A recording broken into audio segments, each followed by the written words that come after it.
But here you are, still leaning on the door frame, and I keep finding reasons to keep talking. Like maybe if I stall enough, you'll stay. The porch light's doing what porch lights do, and the neighborhood has gone to sleep around us. But neither one of us is reaching for the goodbye that's been sitting on the steps since 8:30. There's something about the way you stay, a little past the moment that you should. Something about the way you tilt your head, like leaving doesn't feel as right as it once could. Something about the way you stay makes me wanna ask you to stay longer. Something about the pause before the good night makes me feel something I don't want to name just yet. Something about the way you stay, I remember. Long after the porch light goes and the street goes quiet, something about you, something about tonight, something that feels exactly like a star.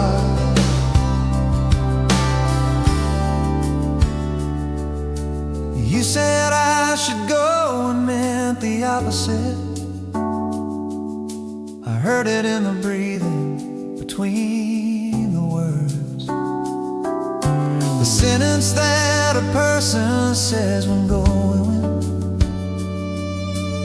isn't really what the moment has preferred. I said okay and left the door open slightly. You laughed at that, you knew what that was for.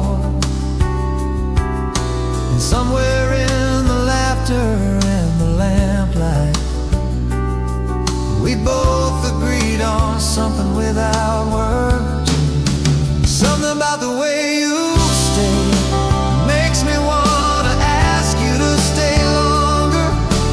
Something about the pause before the good night makes me feel something I don't want to name just yet.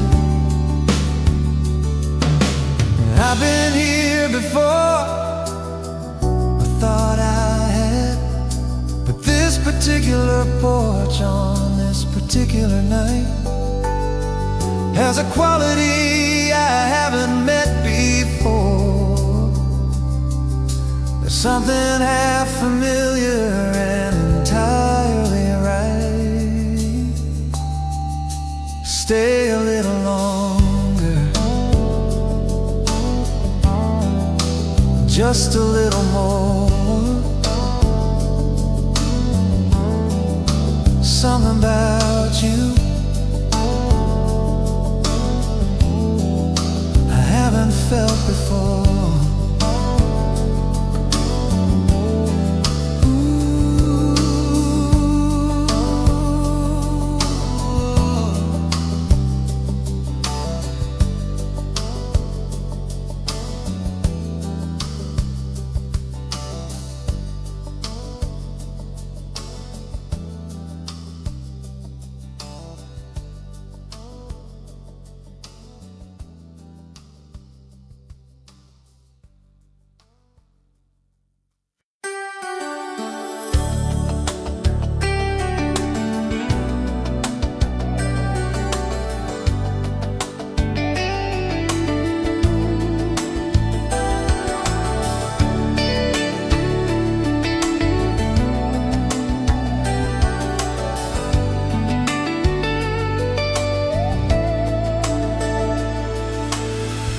Every Monday morning, conference room B, you on the far side with your coffee and your folder.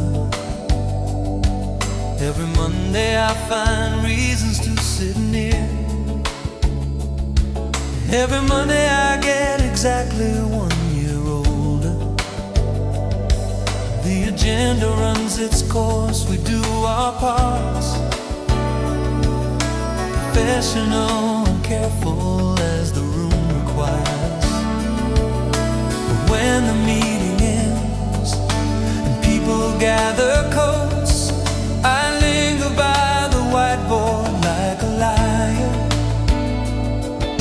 We talk about the project, the deadline, the draft. We talk about everything that isn't this. And in the margin of every conversation, there's a sentence neither one of us will risk. The other side of the table, that's where you are. The other side of everything that's proper and right. I keep my hands folded and my voice level, and count the inches between your side and mine at night. The other side of the table, so close. The other side, the side I'm not allowed. We smile across the quarterly projections and say nothing, perfectly professionally out loud. I've written and deleted 17 text messages. I've stood outside your office twice and walked away. I've told myself the whole sensible story 100 mornings before the Monday meeting day. But Monday comes and there you are. Same chair, same coffee, slightly different shade of jacket. And I rebuild the wall I spent all week building, in about the time it takes you to unpack it. The other side of the table, that's where you are. The other side of everything that's proper and right.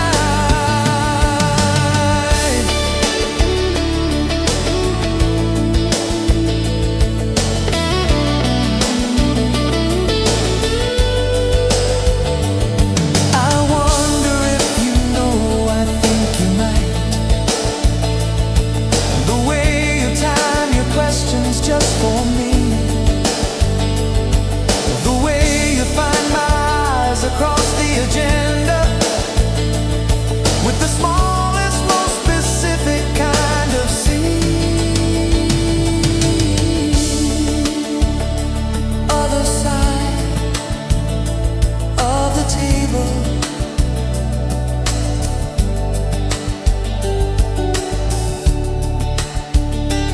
other side of what's stable, right across and so far.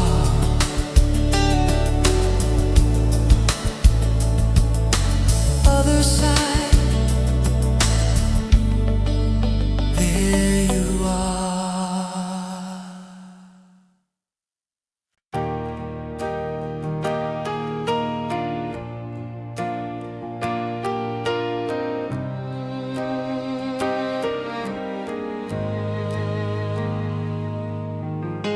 I found the version you kept from me, not the story, the actual evidence. Timestamps and names in a careful calendar. The effort that goes into that kind of maintenance, I'm not screaming, that surprised me too. I thought betrayal would arrive with more performance, but it came in quiet like a slow exhale, like a body finally releasing all the tension. The version of yourself you kept from me was patient and deliberate and complete. I almost admire the architecture of it, if it weren't my understanding in defeat. The version you kept, I never knew him. The version you kept lived right beside me.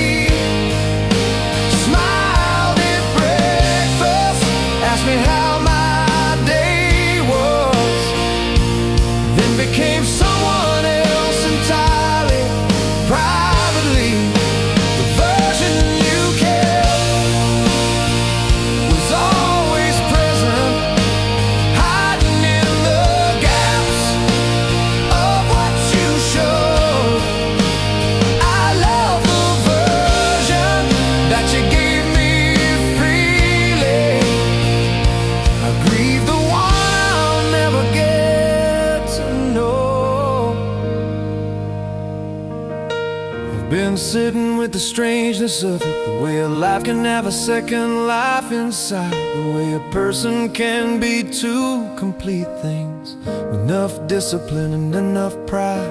I don't know which one loved me, if either. I don't know what was real versus what was managed, but I know I'm done with living in a story where I'm the only character who wasn't savaged.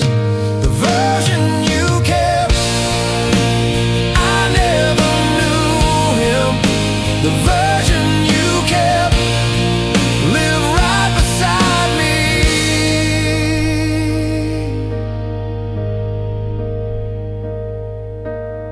Someday I'll look back on this year as the year I learned what I'm actually made of, the year I found out I can hold the unthinkable and still find my way back to something I'm not afraid of. The version you kept, the version I loved, they weren't the same.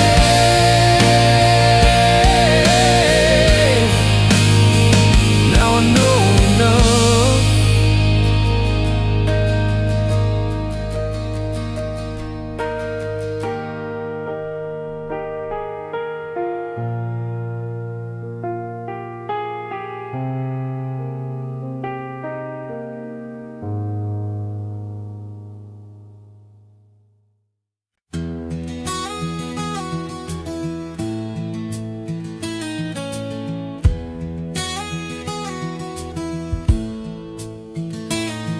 My father had a camera in the 70's, the kind that clicked in word and smelled of chemistry.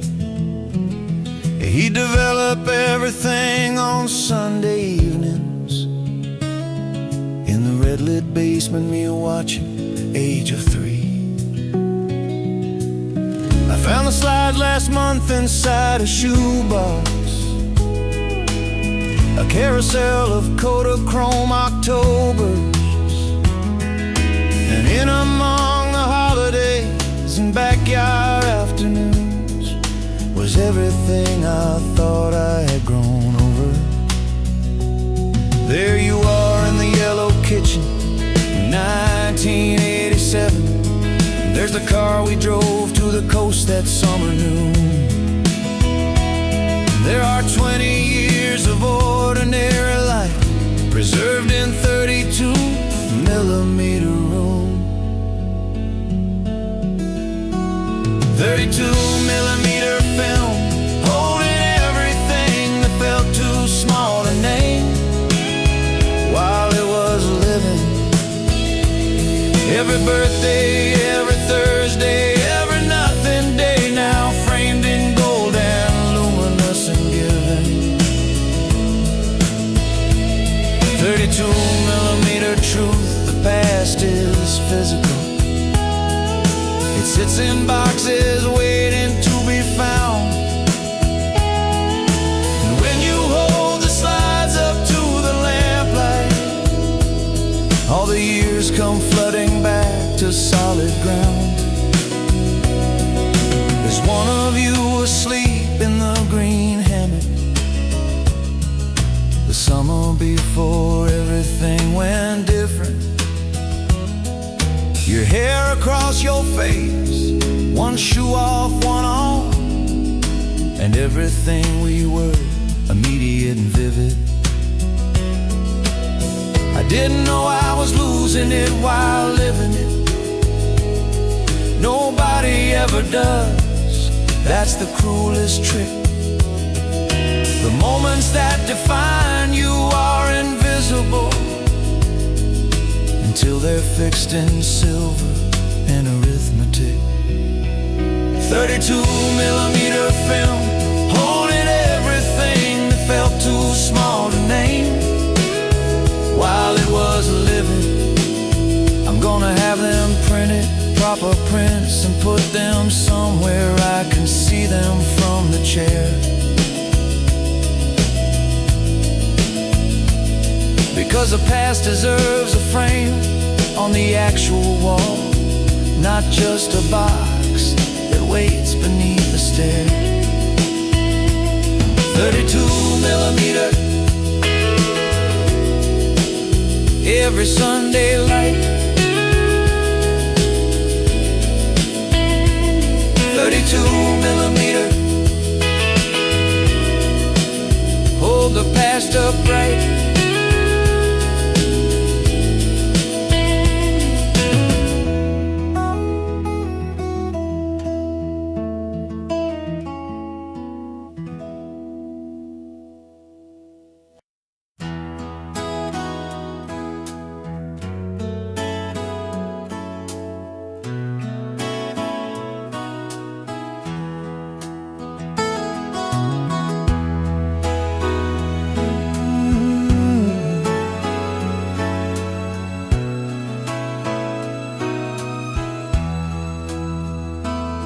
We used to come here every Friday in the fall.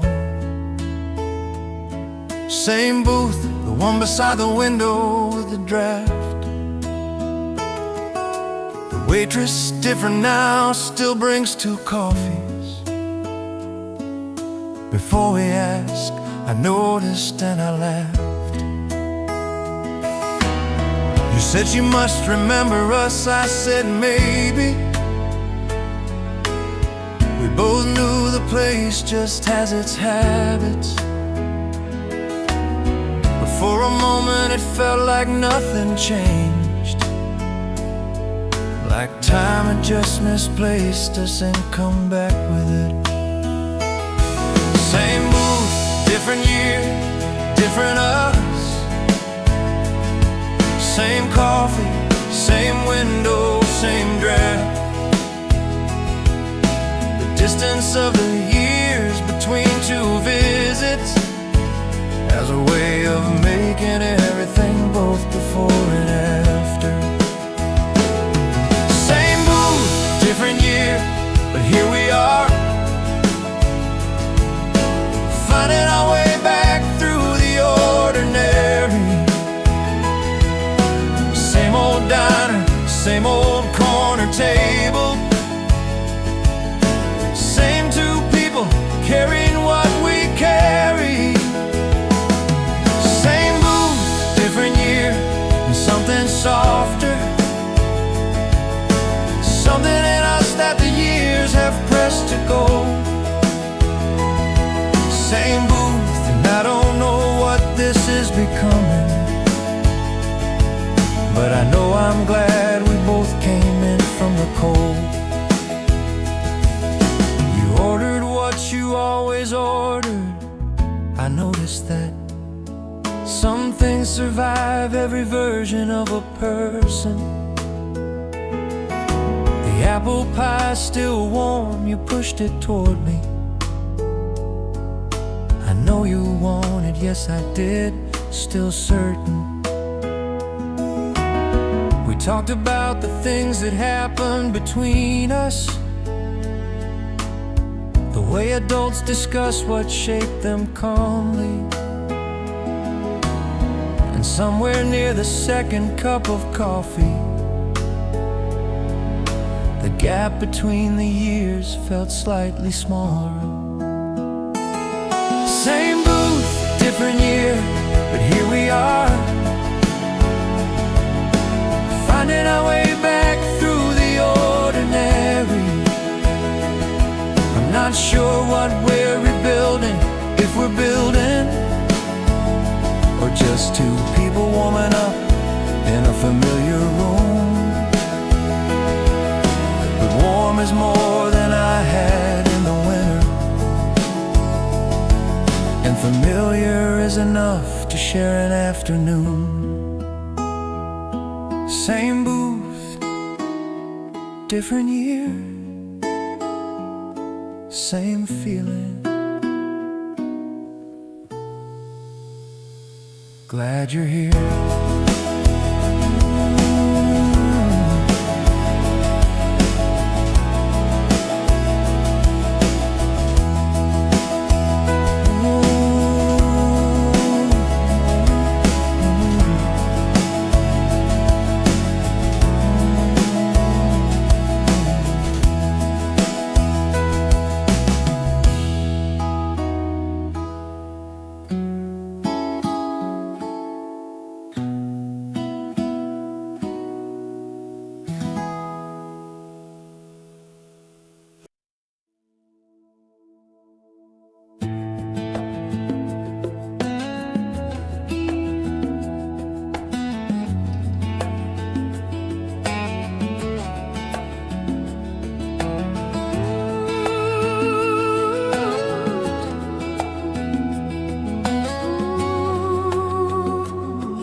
conference in the city by the river. You were presenting, I was in the third row.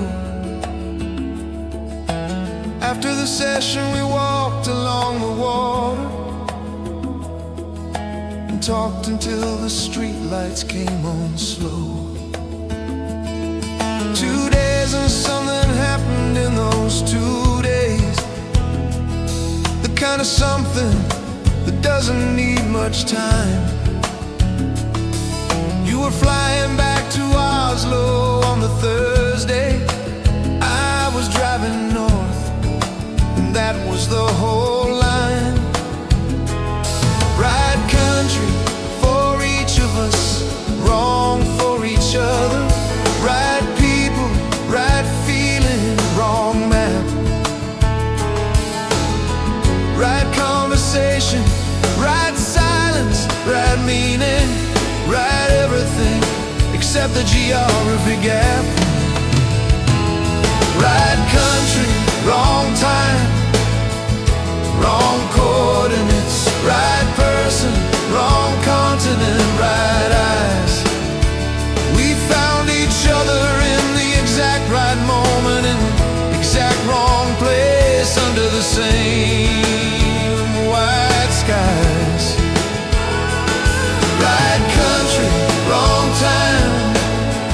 And I've been living in the version of this where it almost worked. Right everything except the miles between us. Right country, wrong time. That's the part that hurts.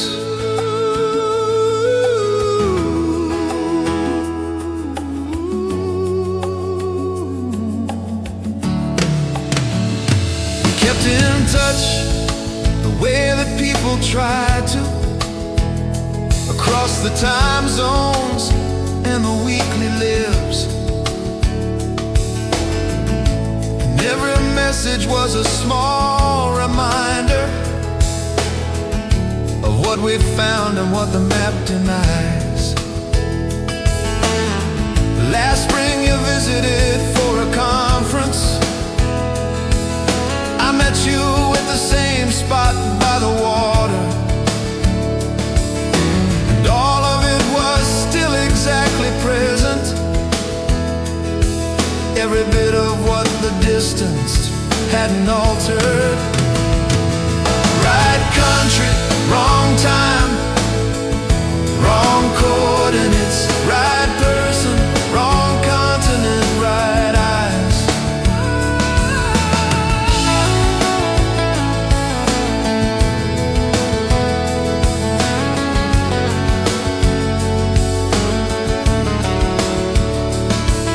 I've thought about the logistics, truly thought about them.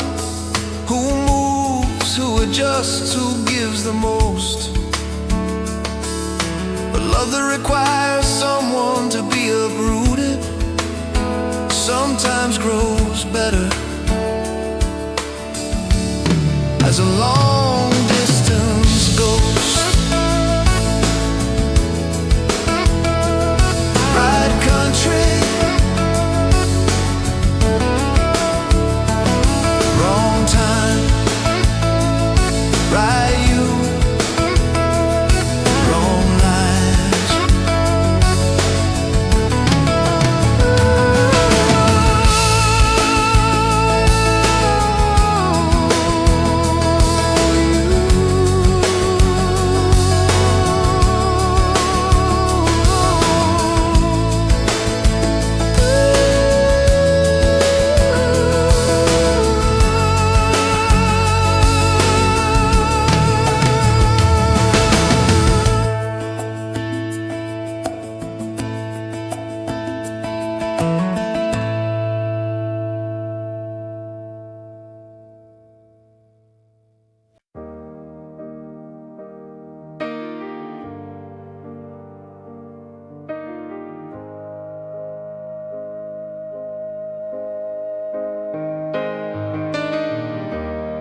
You left your keys on the counter, the spare ones.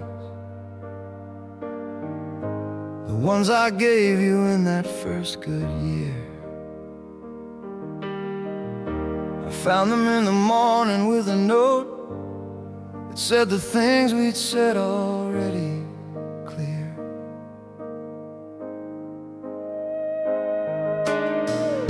The coffee maker's still set for 2 cups. The habit of a life ignores the change. I stood there watching both cups fill this morning, and drank them both and called that rearranging. Leaving leaves its objects everywhere, and set for 2 and in the second pillow den. In the brand of shampoo that isn't mine, in the drawer with the things you almost took, but when everything left on the counter tells a story of a person who was here and now is not. The keys, the book, the charger, the small candle are the physical remains of what we've got. Everything left on the counter, I'm not moving it, not yet, not until the leaving feels more real. Everything left on the counter says you happened, and for now that's the only thing I need to feel. I called you Tuesday, then I didn't call. I typed a message and then held the backspace. I went for a long walk through the park and practiced being someone who takes up their own space. It's not dramatic, that's the honest part. There's no villain here and no one to be angry. Just 2 people at the end of something real that stopped being enough and left us hungry. And everything left on the counter tells a story of a person who was here and now is not. I'll box it up, I will, when I'm ready, when the counter is just a counter and not a memorial. But right now every Tuesday morning object is the last exhibit of us, and I'm the curator. Keys on the counter, book on the shelf.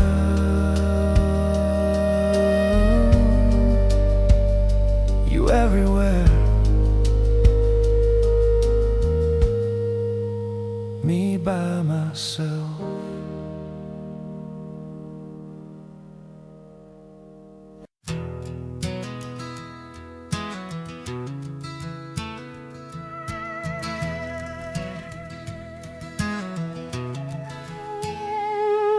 October has a smell that takes me somewhere, somewhere I can't find on any map I own. The wood smoke and the cold air and the wet leaves, the particular October I call home. I'm standing in the parking lot of a grocery store, and suddenly it's 1991, and I'm 9 years old with a broken bicycle, and everything is amber and and undone. The body keeps a calendar better than the mind does. It knows the month before you read the date. A smell, a temperature, a quality of life, and you're 11, 23, or 28. The smell of certain seasons takes me out of this one, drops me somewhere back in what I was. The smell of certain seasons, wood smoke, rain on pavement, the September schoolrooms, June right after the last bus. And I'm living in the present, and I know where I am. But October has a way of holding both. The smell of certain seasons, I'm here and I'm there, and the distance between them is a ghost.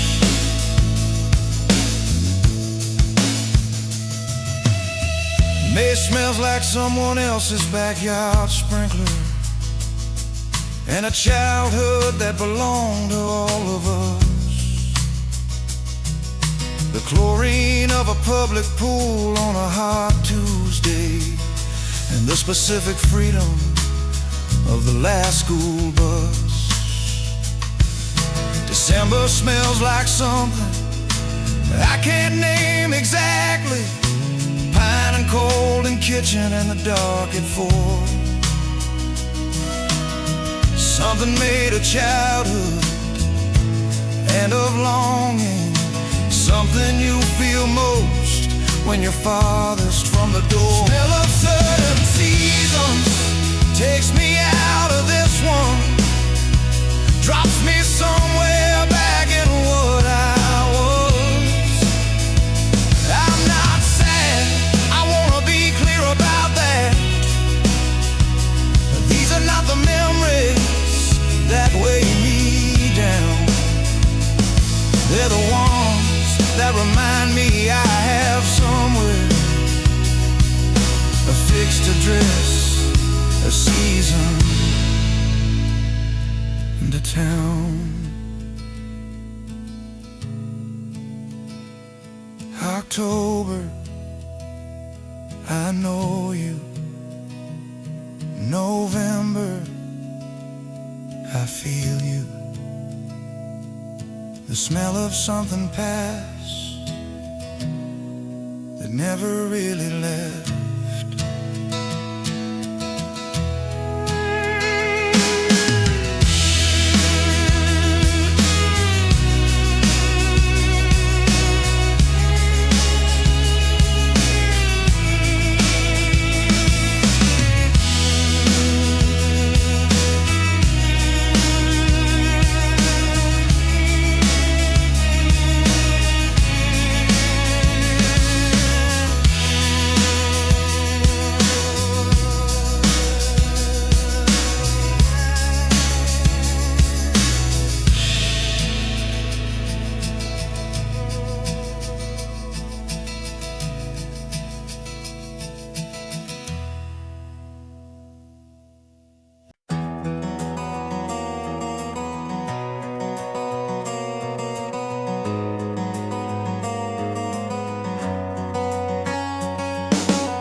Practiced leaving you for about 6 months, in the mirror and in therapy and in driving.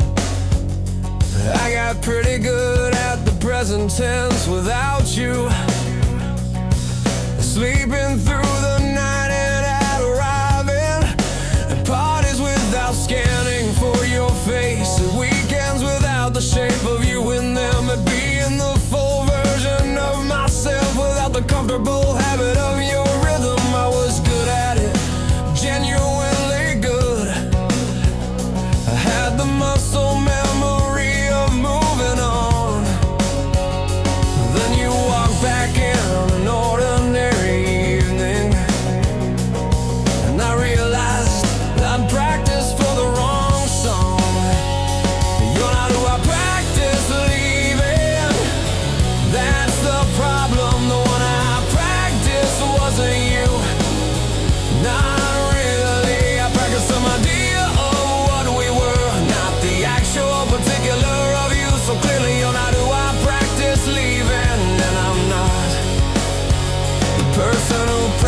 just hard enough to stay away. You walk back in and all the practice scattered, like it was never more than rehearsal anyway.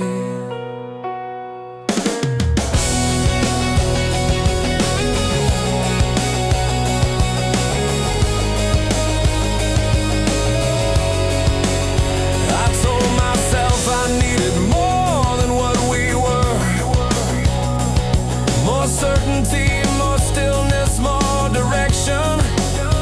And I still believe that I haven't changed entirely. I've just revised my theory on perfection. Because perfect was a door I kept mistaking for the exit when it might have been the hall. And what I walked away from wasn't broken, I just hadn't learned to read the wall.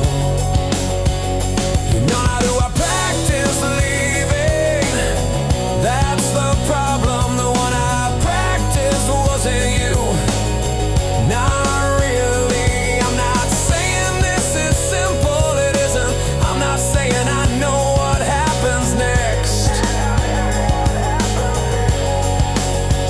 I'm saying that 6 months of careful practice dissolves in about the time it takes to read your text.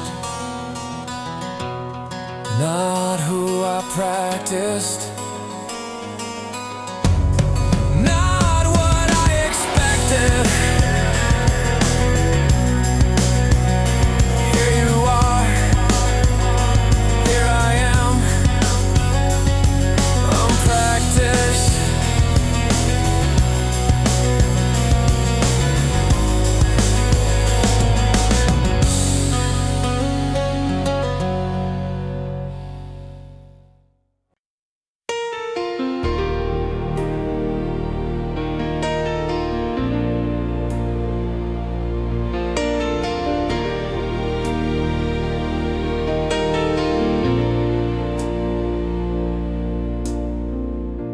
We built this quietly without a blueprint,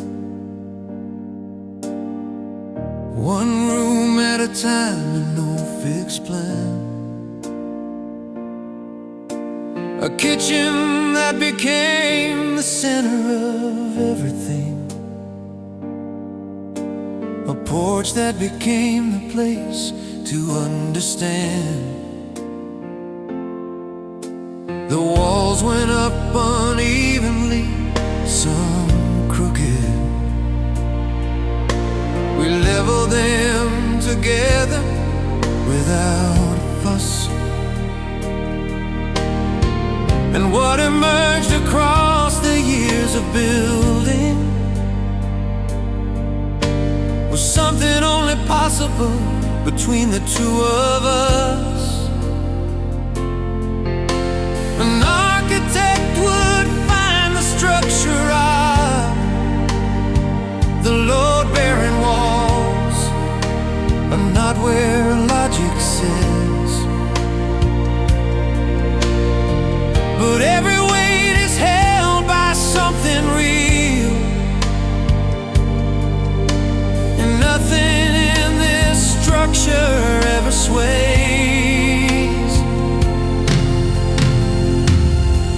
The architecture of us is not a blueprint, it's a thing we build by living in it daily. The architecture of us is not symmetrical, it's imperfect and particular and amazing. Every window placed exactly where we needed light, every door exactly where we needed air. The architecture of us, no one else could draw it. Built by two specific people right there. We renovated twice, the guest room and the marriage. Both needed work and both came out the better. We stripped them back to what they were originally and rebuilt them with more care and more together. Some houses are for showing, ours is for living. For the coffee ring on the table, we kept anyway. For the crack in the kitchen ceiling, we named Gerald. For the staircase that's been crooked since the second day. The architecture of us is not a blueprint. It's a thing we build by living in it daily. When I'm gone and one of us goes first, I hope the house remembers both of us equally. I hope the walls still hold the warmth of what we were. Two people who built carefully and freely. The architecture of everything we are, still standing, still ours, still beautiful.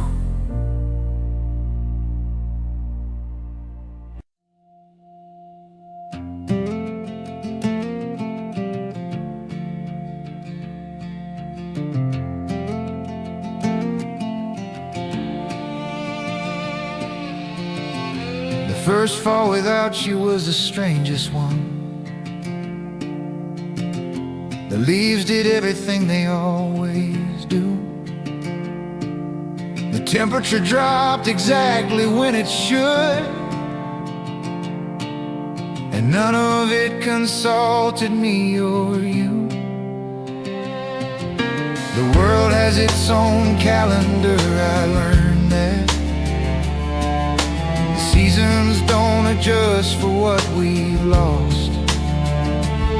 They arrive on schedule, beautiful and neutral, indifferent to the rearranging cost. I walk the same trails that we walked together, and the trail was just a trail that didn't breathe. The trees were busy doing what trees do in fall, and I was busy learning how to breathe.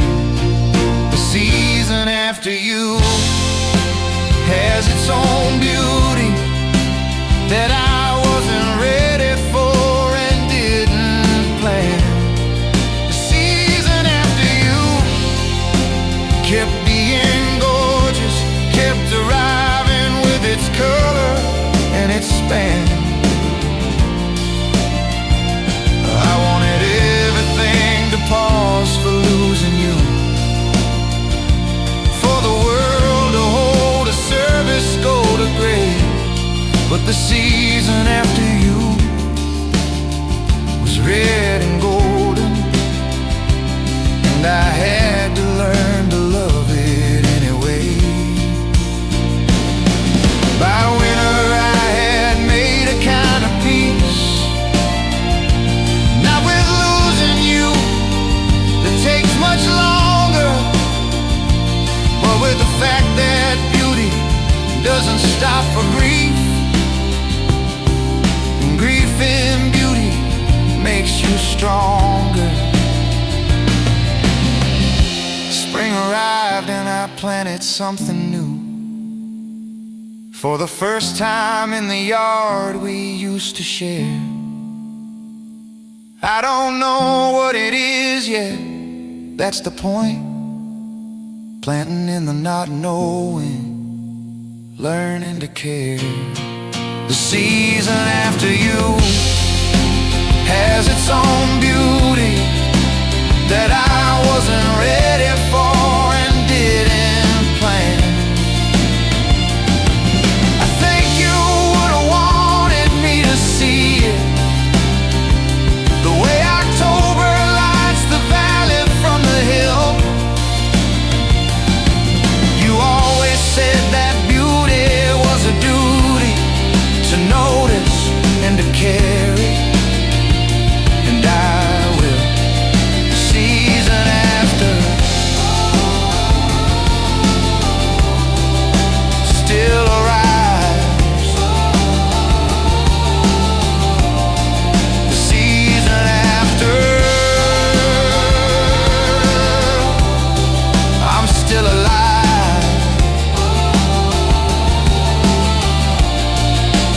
Red and golden,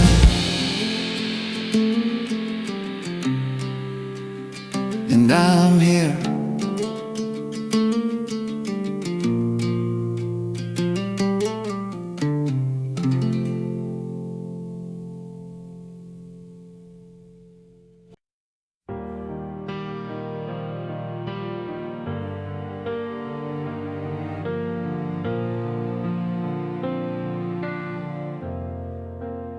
I tell people I'm fine, I've gotten good at that.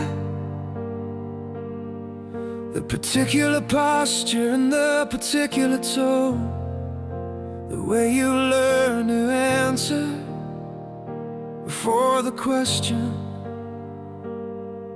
so no one has to know what you carry alone. Fine means I'm managing the everyday of it, the work, the meals, the functional routine. Fine means I haven't lost the form of living. Fine means a space between fine and I miss you unseen.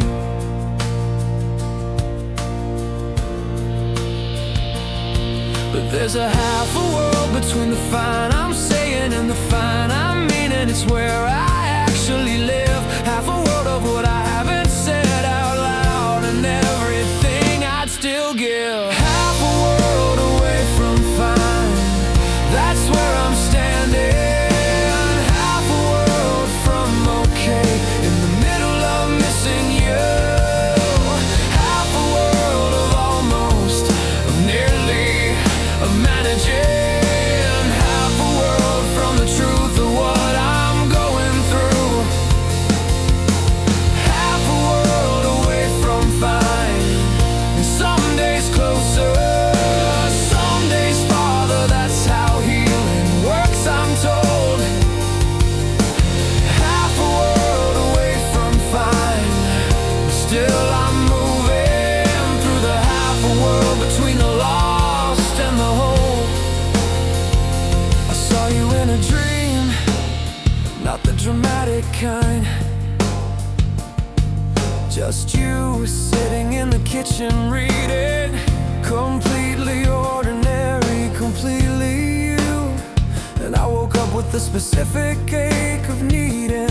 I've been told that dreams get further apart, that the ordinary ones are harder than the vivid, that missing someone softens into something more livable, that grief eventually gets limited.